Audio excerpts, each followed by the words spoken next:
The Whispering Room. In the heart of Rajasthan, India, lies a decrepit haveli, a crumbling mansion from the 1800s. Known as Bhairav Niwas, the locals speak of it only in hushed tones, warning travelers to never enter after sundown. For decades, the haveli stood abandoned, save for the occasional thrill seeker or ghost hunter who never returned quite the same. The story that made Bhairav Niwas infamous begins with Dr. Anika Sharma, a cultural anthropologist from Delhi University. In 2017, she led a small team of researchers into the Thar Desert to document oral histories and haunted sites. When they arrived in the village of Deshnoka, Anika heard about the haveli from an old man at the tea stall. "They say the haveli speaks," he whispered. "At night, the walls whisper your name. If you listen, you never leave the same." Intrigued and skeptical, Anika decided they would spend the night there. With her were two students, Kavya and Rahil, and a local guide named Irfan. They set up cameras, audio recorders, and infrared sensors in each room. It was meant to be just another field study. The first sign that something was wrong came around 10:45 p.m. Rahil was reviewing footage in the main hall when the temperature dropped abruptly. Their thermal camera showed a figure, cold, hunched, standing in the hallway. But when they turned to look, nothing was there. They dismissed it as a glitch. Around midnight, Irfan claimed he heard someone whispering his name. The sound, he said, came from a sealed room on the second floor, the one the villagers called the Whispering Room. The door to it was jammed shut, as though it hadn't been opened in decades. Thick vines covered the windows outside. Anika insisted on opening it. With effort and crowbars, they forced the door open. Inside, the air was stale, like it hadn't been breathed in a century. Faded portraits stared down from cracked walls. The bed in the center still had sheets on it, blackened with time and rot. The group placed a recorder inside and shut the door. At 2:13 a.m., the whispering started. It began faintly, like wind through grass. Then it grew louder. Distinct voices murmuring in different languages: Hindi, Urdu, Sanskrit, and something older, unknown. The team huddled in the hallway, listening in horror as their names were called one by one. Anika, Kavya, Rahil, Irfan. Terrified, Irfan bolted for the door.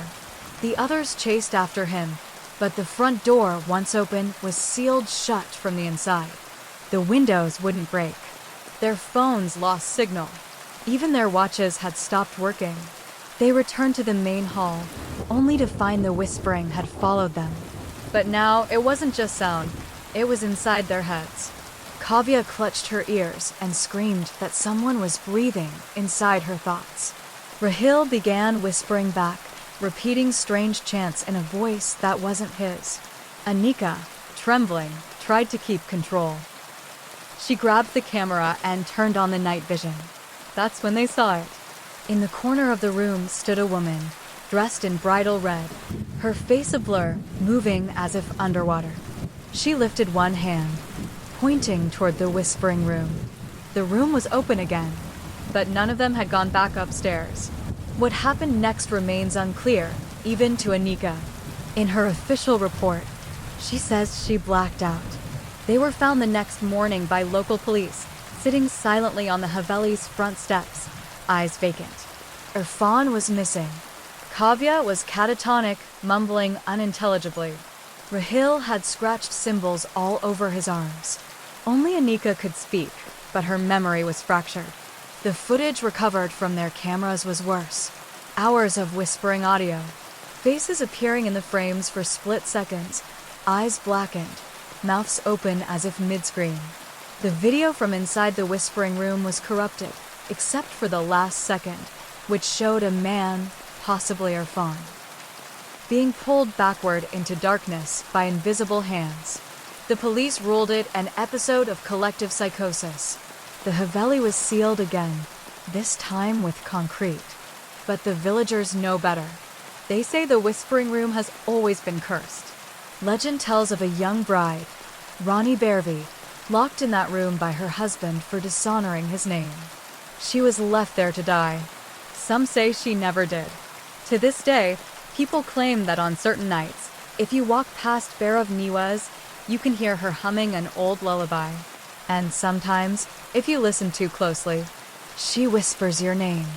Author's note. This story is a fictionalized version inspired by real abandoned Havelis in India, including whispered folklore from Rajasthan and accounts of haunted sites like Bangor Fort. While Dr. Anika Sharma and Bear of Niwas are fictional, the eerie elements draw from true regional ghost tales and psychological phenomena documented in similar environments. Let me know if you want a YouTube thumbnail or Bangla version of this story. The Whispering Room, Part 2. Days after their escape, Anika sat in a hospital room in Delhi, her mind frayed, but still clinging to fragments of memory. Kavya had been transferred to a psychiatric ward. She hadn't spoken a word since that night. Rahil was under observation for self-inflicted injuries. Irfan was still missing. And no one, not the police, not the professors at the university, believed her. Her research equipment had been confiscated, but Anika had hidden a backup SD card in her boot. She hadn't dared look at the footage until now. In the dim hospital light, she connected it to her laptop and opened the final file, whispers_0 to final.mov. The video began as expected, infrared footage of the group setting up equipment. But at the 2:13 mark, something strange happened. The audio cut to static. Then a new voice whispered directly into the mic, close, low, wet. "Why did you leave me?" Anika flinched. She fast-forwarded. There, frame 6457.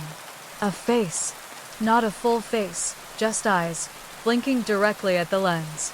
The timestamp flickered and glitched, rewriting itself. 3:06 a.m. room opened. The footage jumped again. It showed Anika herself walking upstairs, alone. But she had no memory of this. In the video, she opened the whispering room and stepped inside. The door closed behind her. She turned slowly toward the camera, her face slack, possessed. The last image in the video was chilling. Anika standing in the center of the room, whispering. But her voice was layered with dozens of others, men, women, children, all speaking in unison. The screen went black. Anika stared at her reflection in the dark screen, breath shallow. Her eyes looked different. She leaned in closer. Then it whispered again from behind her. "You came back." She spun around. No one was there. The light in the hospital room flickered. Her laptop died, screen going black. And in the silence that followed, a faint humming started. The same lullaby from the Haveli. 2 weeks later, a new research team arrived in Deshnokhet, hired by a paranormal documentary series. They ignored the villagers' warnings and broke into Bhairav Niwas one evening. They found the whispering room wide open. In the middle of the room was an old tape recorder, still working. They pressed play. The tape hissed, then a voice, calm, cold, unmistakable, began to speak. "This is Dr. Anika Sharma. If you're hearing this, don't stay here. The whispers aren't memories. They are trapped souls. The Haveli feeds on pain, on grief. Once you hear your name, it's already too late. Run, and don't look back." Then the recorder clicked off, but none of them ran. They were found the next morning alive, but silent, standing in a line outside the Haveli. Eyes blank, minds hollow. Inside the whispering room, a new portrait had appeared on the wall, aged, burnt around the edges. It was Anika, smiling. Epilogue. To this day, no one stays near Bhairav Niwas after dark. The Haveli is now buried beneath a state-mandated wall of concrete. But travelers still claim to hear music through the stone. Tourists report hearing a woman humming behind them when walking near Deshnokhet at dusk. One traveler, in a recorded podcast in 2024, described hearing a voice whisper directly into his ear at night. "I remember you." He died in his sleep the next day. Heart failure. No known medical issues. His name? Irfan.